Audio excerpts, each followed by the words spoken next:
ഞങ്ങളുടെ CNNBHS എന്ന് പറഞ്ഞ സ്കൂള് 100 വർഷം പഴക്കമുള്ളൊരു സ്കൂളാണ്. അപ്പോൾ ഞങ്ങൾ ആ സ്കൂളിനൊരു നേട്ടം ഞങ്ങൾക്ക് ഉണ്ടാക്കാൻ പറ്റി. അതുതന്നെ ഞങ്ങൾക്ക് വലിയൊരു അഭിമാനം. ഞാൻ ചെയ്തത് ഡിബേറ്റും ഡംഷലാർട്സും ആയിരുന്നു.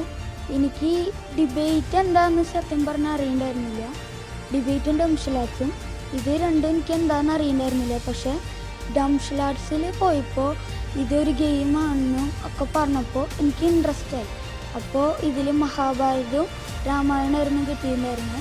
അപ്പോൾ ഇത് വളരെ മനോഹരമായിട്ട് എനിക്ക് 150 ആൾക്കാരെക്കുറിച്ച് പഠിക്കാനും മനസ്സിലാക്കാനും സാധിച്ചു. ഇതിൽ ഓരോ രാമായണത്തിലും 150ഉം മഹാഭാരതത്തിലും 150 പേരെ വെച്ച് എനിക്ക് മനസ്സിലാക്കാൻ സാധിച്ചു. ശ്രേഷ്ഠ ഭാരതത്തിലെ മോൻ്റെ മികച്ച പ്രകടനം ഏതാണെന്ന് എടുത്തു?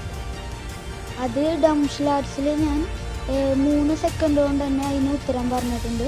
അതിൽ സമയം തന്നിട്ടുണ്ടായിരുന്നത് 30 സെക്കൻഡാണ്. അതിൽ 3 സെക്കൻഡിനുള്ളിൽ ഉത്തരം പറഞ്ഞിട്ടുണ്ടായിരുന്നു.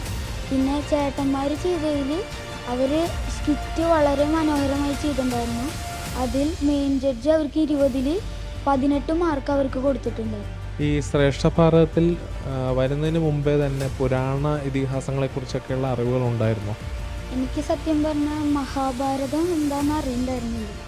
മഹാഭാരതത്തിലെ കുറേ ക്യാരക്ടേഴ്സിനെ ഈ ഡംഷലാർട്സ് വഴി എനിക്ക് മനസ്സിലാക്കാൻ സാധിച്ചിട്ടുണ്ട്.